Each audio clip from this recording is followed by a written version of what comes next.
اللہ من الشیطان الرجیم بسم اللہ الرحمن الرحیم۔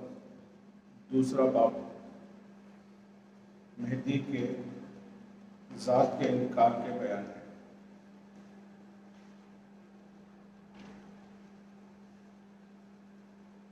پہلا، انکار مہدی علیہ السلام کفر ہے۔ چنانچہ مہدی کے ذکر میں طبقات الفقہاء میں کہا ہے کہ رسول کریم صلی اللہ علیہ وسلم نے فرمایا، جس نے مہدی علیہ السلام کا انکار کیا کافر ہو گیا۔ اور نیز اسناد کے ساتھ فصل الخطاب میں مذکور ہے کہ جس نے مہدی علیہ السلام کے خروج کا انکار کیا پس تحقیق کے وہ کافر ہوا، اس چیز سے جو نازل ہوئی محمد پر۔ پس جس ذات کے خروج کا انکار کفر ہے تو اس کے ظہور کے بعد بطریق اولا کفر ہوگا، اور جس نے نزول عیسیٰ کا انکار کیا پس تحقیق کے وہ کافر ہوا، اور جس نے ایمان نہیں لایا قدر خیری و شر من اللہ ہونے پر تو کافر ہو گیا۔ چنانچہ آن حضرت صلی اللہ علیہ وسلم نے فرمایا کہ تحقیق جبرائیل نے مجھے خبر دی کہ اللہ تعالیٰ فرماتا ہے، جس نے ایمان نہیں لایا قدر خیر و شر من اللہ پر تو چاہیے کہ میرا غیر کو اپنا رب بنا لے۔ اور حدیث شریف فصل الخطاب میں اسناد کے ساتھ مذکور ہے، اور حضرت جابر بن عبداللہ سے فوائد الاخبار میں مروی ہے کہ فرمایا رسول کریم صلی اللہ علیہ وسلم نے، جس نے دجال کے وجود کو جھٹلایا تو کافر ہو گیا، اور جس نے مہدی علیہ السلام کو جھٹلایا تو کافر ہو گیا۔ اور شرح مقاصد میں مذکور ہے، مہدی علیہ السلام اور عیسیٰ علیہ السلام دونوں علامات قیامت سے ہیں، اور علامت قیامت کا انکار کفر ہے۔ اور نیز مزمرات میں مذکور ہے کہ جس نے انکار کیا خبر واحد سے یا قیاس سے اور کہا کہ وہ حجت نہیں ہے تو بے شک کافر ہوتا ہے۔ اور تفسیروں اور سلف صالحین کی کتابوں میں مذکور ہے کہ عالم باللہ اور ولی مطلق کا انکار کفر ہے۔ نمبر 2 میں فرماتے ہیں، چنانچہ نبی کریم صلی اللہ علیہ وسلم نے اللہ تعالیٰ سے حکایت کرتے ہوئے فرمایا کہ جس نے دشمنی رکھی میرے اولیاء میں سے کسی ولی سے تو پس تحقیق اس نے مجھ سے دشمنی رکھی، اور جس نے مجھ سے دشمنی رکھی تو سمجھو کہ وہ داخل ہو گیا دوزخ میں۔ اور جب مہدی علیہ السلام ممتاز ولی ہے اور اسی پر مصطفیٰ علیہ السلام کی ولایت ختم ہوئی ہے تو اس کا انکار بطریق اولا کفر ہوگا۔ نمبر 3، اور نیز نقل ہے کہ میرا سید محمد مہدی علیہ السلام نے فرمایا کہ جو حکم کے میں بیان کرتا ہوں خدا سے، معلومات حضور خدا سے اور خدا کے حکم سے بیان کرتا ہوں، جو شخص ان احکام سے ایک حرف کا بھی منکر ہو وہ اللہ تعالیٰ کے پاس ماخوذ ہوگا۔ اور نمبر 4 پر فرماتے ہیں، اور اپنی مہدیت کے ثبوت میں خدا اور کلام خدا اور اقوال و افعال رسول صلی اللہ علیہ وسلم سے حجت فرمایا، اور فرمایا کہ جو شخص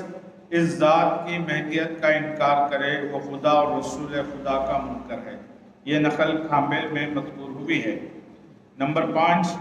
اور بندگی میاں سید قنویر رضی اللہ تعالیٰ عنہ کے حجرے میں ہر ایک صحابی مہدی محضر کیے تھے۔ مثلاً بندگی میاں سید قنویر، میاں نعمت، میاں ملک جیو اور اکثر مہاجرین رضی اللہ عنہم اجمعین اس محضر میں حاضر تھے۔ اور چند دوسری نقلیں بھی اس محضر پر لکھی گئی ہیں، اور میاں نعمت رضی اللہ تعالیٰ عنہ نے فرمایا کہ اس محضرے کو اپنے دائرے کے یاروں کو سناؤ تاکہ ان کو بھی اجتماعی احکام معلوم ہو جائیں۔ اس کے بعد میاں سید قنویر رضی اللہ عنہ نے فرمایا کہ یہ سب یاران شب و روز یہی سنتے ہیں۔ بعد ازاں نقل مذکور پڑھی گئی اور تمام برادروں نے بندگی میاں سید قنویر رضی اللہ تعالیٰ عنہ سے از سر نو بیعت کی۔ اس مجلس میں یہ ناخل بھی حاضر تھا۔ جیسا کہ اس پہلے باب میں اس کتاب میں سابقہ کے پہلے باب میں ثبوت مہدی محمد صلی اللہ علیہ وسلم سے متعلق نقلیات آیات حدیث اور تفسیرات میں مہدی محمد بیان کیے گئے تھے، اور اس کے علاوہ بہت سارے دوسرے اولیاء کرام فقہا علماء اور ائمہ کے مقالے بیان کیے گئے کہ حضرت مہدی محمد کا ثبوت یعنی سید امت کی منظوری ہی مہدی معاون نے اس بارے میں ثبوت کے طور پر بہت سارے آیات حدیث وغیرہ پیش کی گئی۔ اس کے بعد ابھی دوسرا باب سب سے پہلے کیا ہے، اس لیے کہ پہلے کوئی ذات کو تسلیم کرنا ضروری ہوتا ہے، کسی ذات کا تعین کرے اور پھر اس کو تسلیم کرے، تو ذات پہلے معین کرے کہ مہدی محمد آپ ہی ہیں یا نہیں ہے، اور مہدی محمد نبی صلی اللہ علیہ وسلم کے دعوے وعدے کے مطابق آپ دنیا میں جو ہے 10ویں صدی عیسوی میں آئے، 10ویں صدی ہجری میں آپ تشریف لائے اور پھر مدینہ کا طواف فرمایا، تو آپ کے ذات کا تعین کیا گیا، مہدی محمد ان میں تمام چیزوں کو پرکھا دیکھا گیا کہ وہ چیزیں جو نبی صلی اللہ علیہ وسلم نے آپ کی طرف سے فرمائی ہیں اس کا شاید وہ پوری کی پوری آپ میں ثابت ہوتی ہے نہیں ہے، تو دیکھا کہ تمام علماء اور اس زمانے کے بڑے بڑے حکمراء سلاطین وغیرہ سبھی نے تحقیق کی اور ان چیزوں کو پایا، اور پھر کیا ہوا تمام چیزوں کے بارے میں کچھ علماء کے کچھ مختلف ائمہ کے حضرات کے سوالات بھی تھے، جس کو حضرت مہدی محمد نے وزارت کی طرف سے بیان فرمایا کہ میری بندے کی ذات کی میری موت ہے، تو اس کے تعلق سے اس پہلے باب میں تھا۔ تو جب ذات کو مان لیے اور اس کا تعین ہو گیا اور تسلیم کر لیے، تو اس کے بعد اس کی باتوں پر ایمان لانا ضروری اور لازم ہو جاتا ہے۔ اس سے وہاں سے جو پہلے تصدیق تھی ثبوت مہدی پیش کیا گیا، اس میں تصدیق مہدی محمد ضروری تھا۔ اب دوسرا باب جو ہے انکار مہدی، اس کو تسلیم کر کے اس کا انکار، یہ محمد مہدی محمد کو تسلیم کرنا، ایمان لانا ہے، آپ پر تصدیق کرنا ہم پر غیر واجب تھا اللہ کے قرآن کے وعدے کے مطابق۔ اب جب اس کو تسلیم کر کے مان لیے کہ ایمان لانے اور تصدیق کر لیے، اس کے بعد اس ذات کا انکار کرنا کیا ہوتا ہے، آٹومیٹکلی کفر ہو جاتا ہے۔ تو اس لیے کہیں کہ میں اس بات کی کتاب انصاف کا جو دوسرا باب ہے وہ انکار مہدی سے متعلق ہے۔ تو اس میں کہا جاتا ہے کہ حضرت مہدی محمد صلی اللہ علیہ وسلم نے بہت ساری کتابوں کے حوالے دیے ہیں، کفات الفقہاء اور پھر کیا ہے فوائد الاحبار اور فصل الکتاب، ایسی کئی ساری کتابیں جو اللہ کے نبی محمد سے پہلے کے مختلف ائمہ کے اولیاء کی کتابیں ہیں، ان کتابوں کے حوالے جات کے ذریعے سے تمام چیزوں کو سمجھانے کی کوشش کی کہ حضرت مہدی محمد کا انکار کرنا کفر ہے۔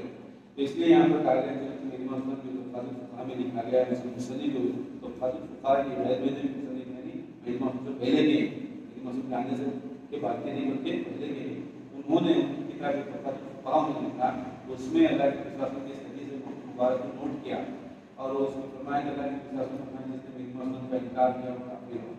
تو اس کی آیت جو عربی کی اس کی یہ حدیث کے الفاظ ہیں، اس میں کما قال فی طبقات الفقہاء فی ذکر المہدی علیہ السلام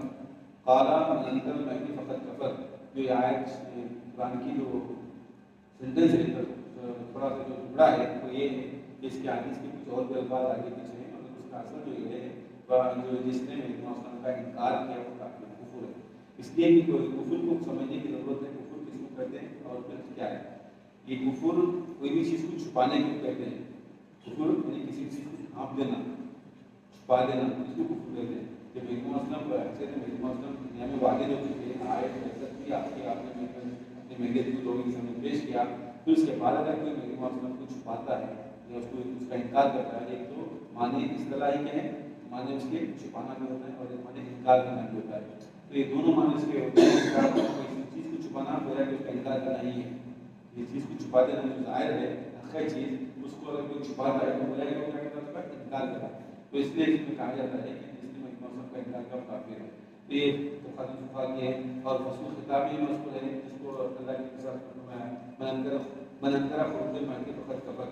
بما انزل اللہ علی محمد صلی اللہ علیہ وسلم، یعنی جس نے دجال کے آنے کا انکار کرے وہ بھی کافر۔ یہ علامات قیامت میں سے ہیں، بہت ساری چیزیں جس پر اللہ کے ساتھ نے علامات قیامت کے طور پر بیان فرمائی ہیں، ان تمام چیزوں میں خروج دجال ہے، دجال کا نکلنا، عیسیٰ السلام کا آنا، یاجوج ماجوج کا آنا، اور سورج کا مشرق کے بجائے مغرب سے شروع ہونا، ایسے کئی ساری بہت سارے سینکڑوں میں نشانیاں بتائیں قیامت کی علامتوں میں سے، اس میں سے سب سے اہم جو بڑی نشانی ہے وہ حضرت مہدی محمد کا آنا ہے، مہدی محمد کی بعثت ہے۔ تو مہدی محمد کو پر ایمان لانا بھی کفر میں ایمان نہ لانا کفر میں شامل ہوتا ہے، یہ تو محمد وسلم کی ذات ہے جس کے طور سے کہا گیا ہے محمد وسلم جو ہے ولایت محمدیہ کے خاتم ہیں. تو ولایت کس کی ہے؟ اللہ کے رسول صلی اللہ علیہ وسلم کی ولایت ہے. تو اللہ کے خلیفہ محمد وسلم کی ولایت کا انکار کرنا گویا کہ رسول اللہ صلی اللہ علیہ وسلم کی ولایت کا انکار کرنا. تو اس لیے نظریات میں آپ کو آئے کہتا ہے کہ جس نے محمد وسلم کا انکار کیا گویا کہ وہ قرآن کا انکار کیا, اور جس نے قرآن کا انکار کیا وہ محمد رسول اللہ صلی اللہ علیہ وسلم کا انکار کیا, اور جس نے رسول اللہ صلی اللہ علیہ وسلم کا انکار کیا وہ خدا کا انکار کیا. یعنی اسے کڑی ایسے جمتی جاتی ہے کہ جیسے ہم مہدی کا انکار کریں گے تو گویا کہ کیا ہے رسول اللہ صلی اللہ علیہ وسلم کا انکار کریں, اور پھر اس کے ساتھ ساتھ قرآن شریف کا انکار کریں, اس کے ساتھ خدا کا انکار. یہ تمام چیزیں ایک دوسرے سے کڑی کے طور پر جڑتی جاتی ہیں. تو یہ اس لیے ایسا ہے کہ اللہ تعالیٰ نے قرآن مجید کے ذریعے اللہ کے رسول پر ایک پیغام بھیجا کہ آپ کی اولاد سے مہدی موسم آنے والے ہیں. تو اللہ کے نبی وسلم نے کہا کہ ہم تمام چیزوں کو لوگوں کے سامنے ظاہر اور باہر فرمایا کہ میری آپ سے میری طرف سے میری اولاد سے کیا ہے ایک مہدی محمد السلام آنے والے ہیں جن پر اللہ تعالیٰ دین کو ختم کرے گا جیسا کہ دین کو سے شروع کیا. اللہ کے رسول فرمایا حدیث میں ہے کہ اللہ کے رسول فرماتے ہیں کہ جیسا دین سے شروع ہوا ہے اللہ تعالیٰ دین مہدی محمد پر ختم کرے گا. تو یہ شروع اور ختم ہے جو ان کے درمیان کا جو فاصلہ خاص نبی کی طرف کے آنے کے اور اس دنیا سے مثال فرمانے کے بعد سے کے آنے کے درمیان کا جو پیریڈ ہے یہ کیا ہے, یہی ولایت کا پیریڈ ہے. اس میں اگر محمد آئے تشریف لائے اور پھر اپنے کیا ہے دعوت مدد کو پیش فرمایا, تو یہ جو ولایت جو محمد وسلم نے پیش فرمائی تھی وہ رسول اللہ صلی اللہ علیہ وسلم کی ولایت ہے. جیسے کہ پچھلے باب میں وہ تمام باتیں ظاہر کی گئی تھی. تو اللہ کی جو ولایت ہے جو اگر کوئی نبی کے دو مذہب ہے, نبی کے دو مذہب ہے, ایک مذہب نبوت ہے ایک مذہب ولایت, دونوں کا خاصہ یہاں دونوں جہت ہے اس کی, ایک ولایت اور ایک نبوت ہے, یہ نبوت اور ایک ولایت ہے. جس نے اس کا انکار کیا اس پر تصدیق کیا اس پر ایمان آیا تو یہ مکمل نہیں ہے, اگر اس پر ایمان آیا اس کا انکار کیا تو یہ مکمل نہیں ہے. تو دونوں چیزوں کا تسلیم کرنا ماننا ہمارے لیے ضرور لازم ہے. تو اس لیے ولایت بھی نبی کی خاص کی نبوت بھی نبی کی خاص کی. جب رسول اللہ صلی اللہ علیہ وسلم کو مان لے رہے نبی کے حصے سے آخری نبی ہیں, آپ کے بعد کوئی نبی آنے والا نہیں ہے, تو اسی طرح نبی محمد کو بھی تسلیم کرنا ضروری ہے کہ نبی محمد آخری نبی خلیفہ ہیں, اللہ کے آخری خلیفہ ہیں, اللہ کے آخری خلیفہ ہیں, آپ کے بعد کوئی خلیفہ نہیں ہے, اللہ کا خلیفہ. جب خلیفہ ہوں گے دوسرے جسے صلاح وغیرہ کی جانے سے ہوتے ہیں وہ خلیفہ ہوتے ہیں, خلیفۃ اللہ جو اللہ کے نبی صلی اللہ علیہ وسلم کی کتاب سے پیشن گوئی کی تھی کہ جو خلیفۃ اللہ میں آنے والے ہیں ان کے ہاتھ پر بیعت کرو تمہارا تم, اور اگرچہ کہ تم کے برف کے پہاڑوں پہ سے دیکھتے ہوئے جا کر بیعت کرنا نہ پڑے, بیعت کرنے کی اگر نوبت بھی آ جائے پہاڑوں پہ سے برف کے دیکھتے ہوئے جا کر بیعت کرنے کی بھی نوبت آئے تو اس پر بیعت کرو, اس لیے کہ وہ اللہ کا خلیفہ ہے. تو میرے دوست اللہ کے آخری خلیفہ ہیں اور ایسے خلیفۃ اللہ کا خاتم میں ولایت محمدیہ ہیں. حضرت کی ولایت کیا ہوتا ہے خاتم میں ختم آپ کو ہوتی ہے. تو اس لیے دونوں کا ماننا گویا کہ موسم کو ماننا رسول اللہ صلی اللہ علیہ وسلم کو ماننا, جیسا گویا کہ رسول موسم کو ماننا رسول اللہ صلی اللہ علیہ وسلم کو ماننا, اس لیے کہ رسول اللہ صلی اللہ علیہ وسلم نے خود ہی کہا ہے نا موسم آئیں گے ان پر ایمان آنا ضروری ہے اور ان کی خصوصیات ہوں گی. تمام چیزیں کس نے کہا؟ اللہ کے رسول صلی اللہ علیہ وسلم نے کہا تھا. تو اگر میری موسم کو اس تسلیم کریں تو گویا کہ رسول اللہ صلی اللہ علیہ وسلم کو مان رہے ہیں, تسلیم کریں. اگر میری موسم کو انکار کر دیا تو رسول اللہ صلی اللہ علیہ وسلم کی باتوں کا انکار. جو شخص رسول اللہ صلی اللہ علیہ وسلم کی باتوں کا انکار کرتا ہے گویا کہ وہ قرآن کا انکار کرتا ہے, اور جس نے قرآن کا انکار کیا خدا کا انکار. اس لیے کہ مانتے والی رواحی مقابل اللہ قرآن مجید میں یہ لوگ نبی صلی اللہ علیہ وسلم جو فرماتے ہیں اپنی مرضی سے اپنے خواہش سے اپنی زبان اپنی طرف سے نہیں پیش کرتے, بلکہ اللہ تعالیٰ جو وہی کرتا ہے اپنی طرف انہیں چیزوں کو آپ پیش فرماتے ہیں. تو یہ حدیث میں اللہ کے خلیفہ حضرت محمد کی طرف پیش کی ہوئے ہیں نا اللہ کے نبی صلی اللہ علیہ وسلم کا, یہ بھی کیا ہے خدائی کی طرف سے اللہ نے نبی صلی اللہ علیہ وسلم کو فرمایا اور نبی صلی اللہ علیہ وسلم لوگوں کے سامنے حدیث کی طور پر بیان فرمایا. تو اس حدیث کی بنا پر حضرت محمد دنیا میں آئے تشریف لائے اور مدد کی دعوت فرمایا. تو آپ پر ایمان ضروری ہے اور آپ کا انکار کرنا کفر ہے. آپ کا انکار کرنا کفر ہے کہ سب محمد نے اپنی طرف سے ایسے آگے اور نقلیات آنے والے ہیں جس میں حضرت محمد نے فرمایا کہ بندے کی ذات کا گوشت پکڑ کے فرمایا, آپ نے حال کی گوشت کو پکڑ کے فرمایا کہ جس نے اس بندے کی ذات کا انکار کیا وہ کافر ہے. بندے کی ذات کا انکار اس صحابہ جیسا کہا جاتا ہے کہ سلام اللہ علیہ کریم اللہ جو نبی محمد کے سالے بھی ہیں, انہوں نے باقاعدہ حضرت نبی محمد سے دعا فرمایا تھا کہ کیا آپ کی طرف اشارہ کرتے ہوئے کہ آپ کی ذات کا انکار کرنا کفر ہے. تو محمد نے ہاں بندے ہی کی ذات, نبی محمد نے اشارہ فرمایا کہ بندے ہی کی ذات کا انکار کرنا کفر ہے. تو نبی محمد کا یہ خصوص ہے نا, غیر ضروری کسی کو کافر ایسا نہیں ہے, کسی کو بھی کافر دینے کا اجازت نہ حدیث دیتی ہے نہ اللہ کے نبی صلی اللہ علیہ وسلم دیتے ہیں کسی کو کافر کو. اگر کوئی عمدن جان بوجھ کے نبی محمد کا انکار کرتا ہے اور کہتا ہے کہ میں نبی محمد کو نہیں مانتا تو اس کو کافر کرنے کا حکم ہے. اور انشاءاللہ یہ احتیاط میں آگے کچھ آنے والا ہے کہ کچھ صحابہ کرام رضی اللہ عنہم جب کسی بازار وغیرہ کو جاتے تو کیا ہے کچھ صحابہ کی طرف سے شکایت آئی تھی کہ بازار کو جاتے تو نئی مسجد کو دیکھتے تو کافی کہتے ہیں. لوگوں نے آ کے شکایت کی ان کو کہنا نہیں آتا, ان کو کہو کہ کیسا کہنا چاہیے. اس کے بعد پھر آیت کیا دلائی گئی, حدیث کیا دلائی گئی, وہ آیتیں اور حدیث یاد دلائی گئی اور کہا گیا کہ تم اپنی زبان سے مت کہو, قرآن جو کہتا ہے اس کو کہہ دو, جو حدیث کہتی ہے اس کو کہو, اپنی لائن سے کسی کو کافی کہنے کا حکم نہیں. تو اس لیے کیا ہے کہ انشاءاللہ آگے کے